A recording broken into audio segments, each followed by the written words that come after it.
Halo semua, saya ucapkan selamat datang dan mari mendengarkan penjelasan berikut ini terlebih dahulu. Kan sekarang juga. Besok saya kasih di story Saya tidak mau besok. Kalau besok lanjut diskusi besok saja berarti.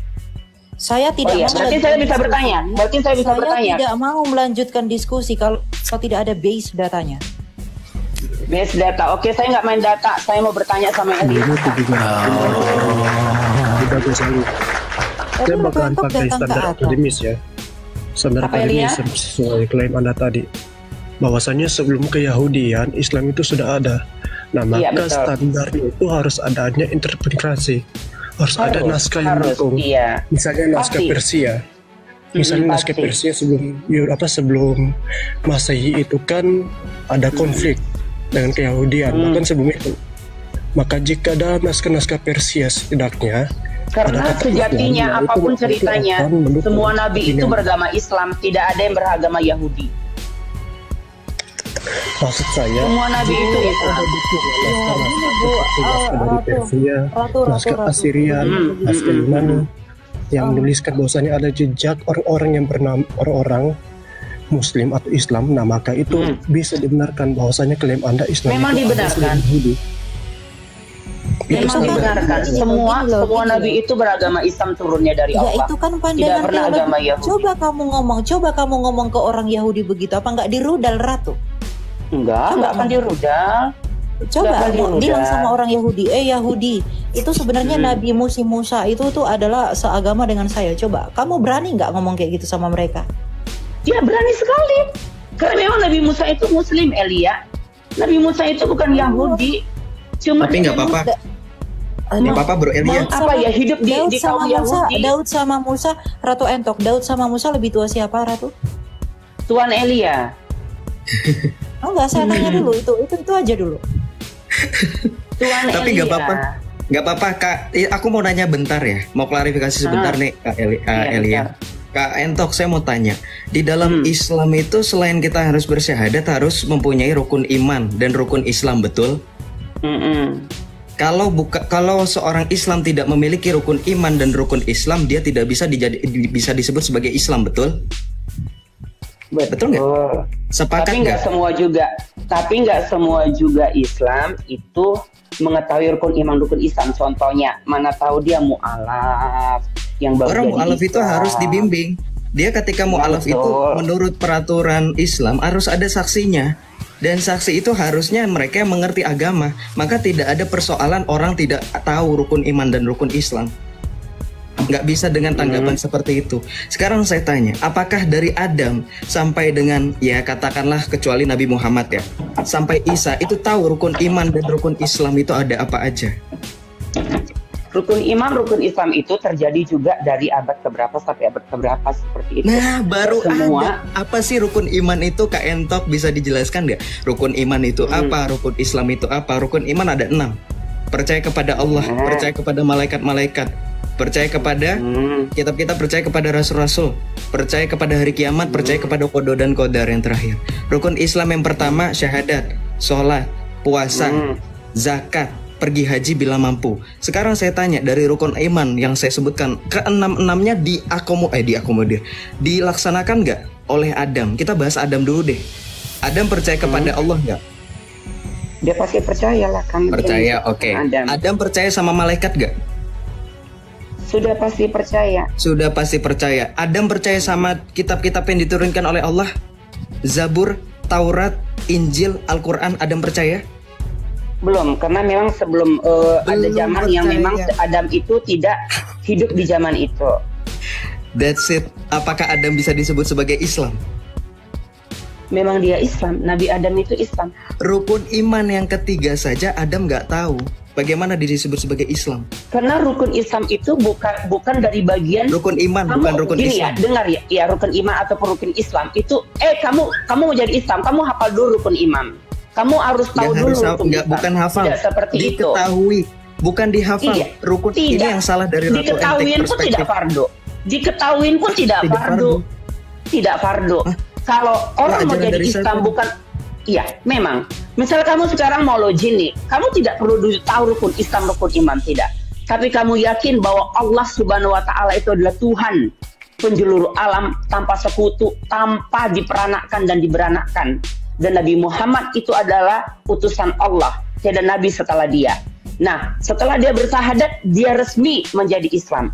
Soal dia mau rukun Islam, rukun iman, hantu belau, kucing belagu, itu dipelajari setelah dia Islam. Enggak, itu ada di dalam surah An-Nisa.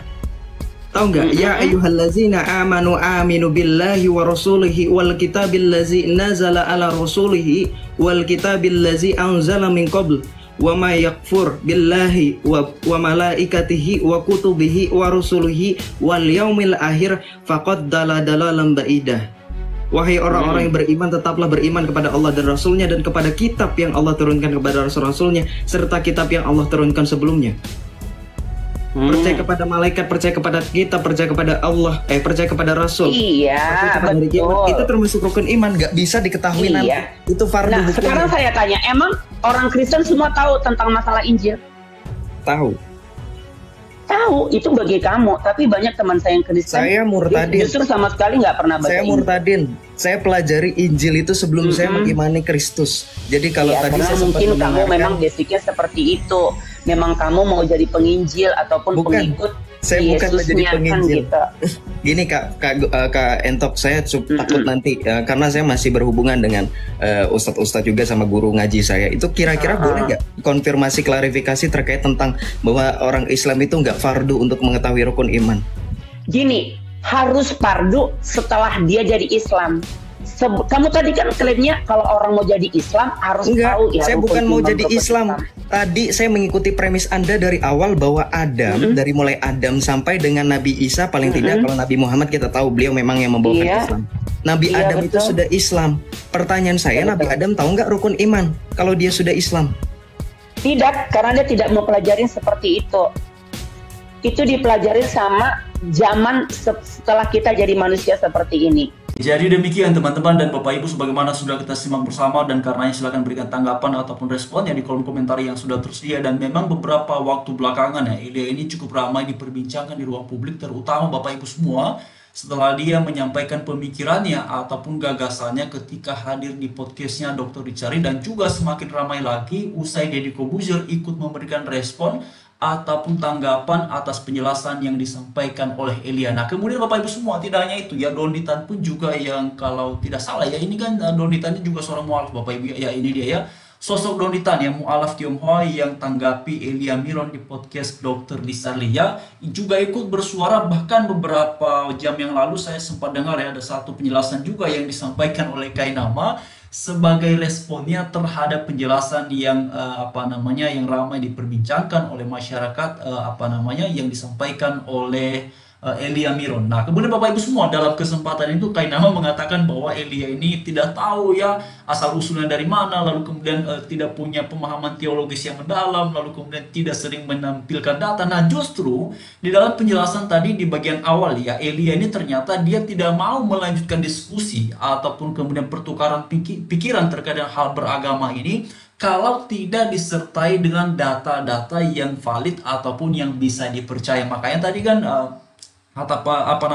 Ratu Entok ini ya katanya, oh ya sudah, saya tidak mau main data kalau begitu, tetapi saya mau bertanya. Nah, kemudian Bapak Ibu semua, sebagaimana tadi sudah kita simak bersama ya, ini memang mereka ada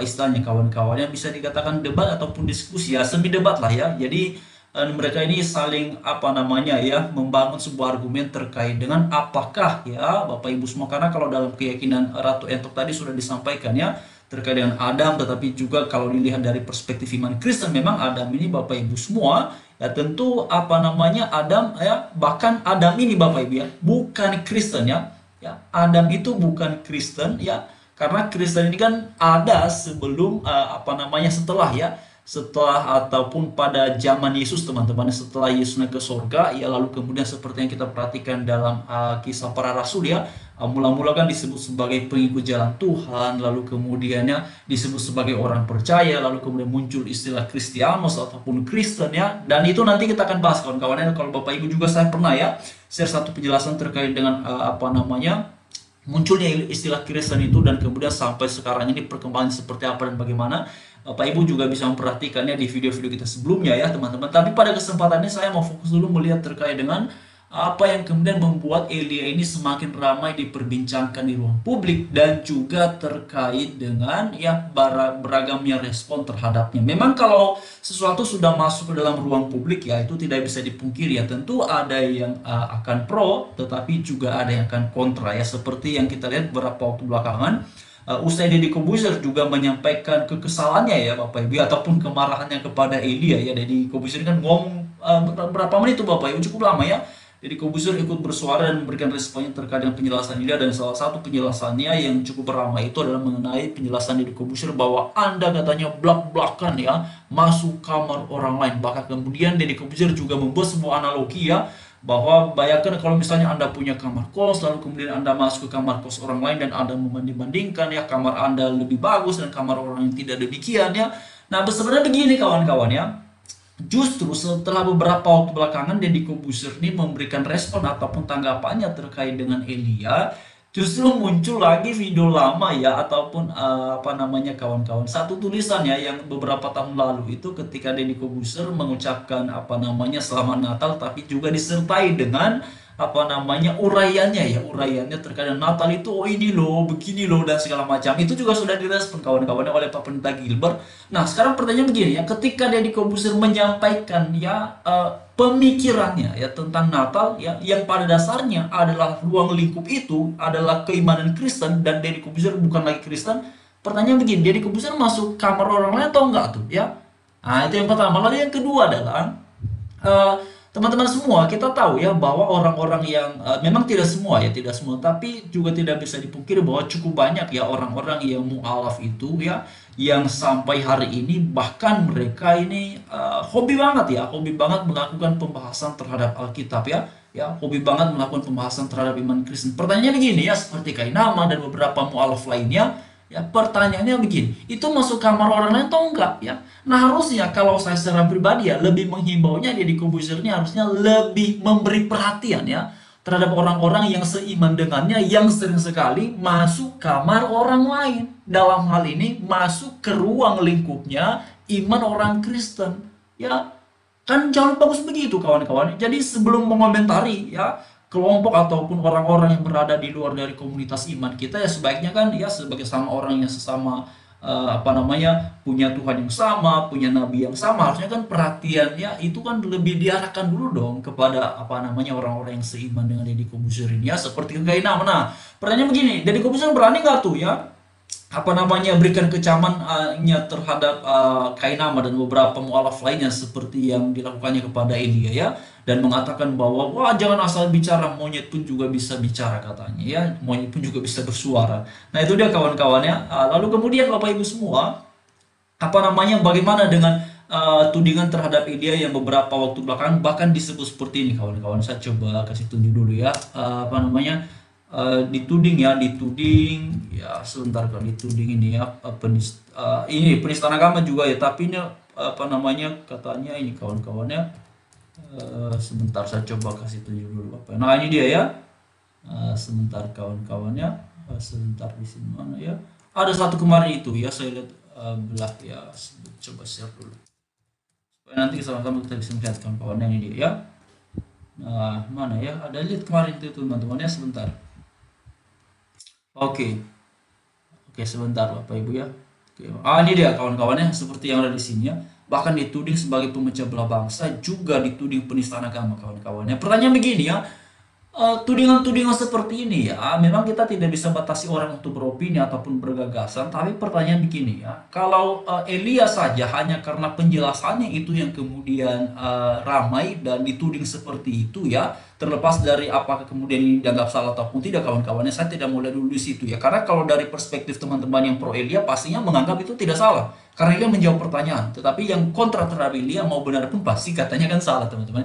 Tapi pertanyaan begini ya, nah kalau seorang Elia hanya karena bertutur kata menyampaikan pendapatnya dalam sebuah diskusi, dalam sebuah forum ya, di media ini kawan-kawan semua, bagaimana dengan orang-orang yang selama ini demo gereja, tutup gereja, segel gereja, ataupun kemudian bubarin ibadah, persekusi kegiatan peribadatan umat Kristen segala macamnya ya. Lah itu gimana?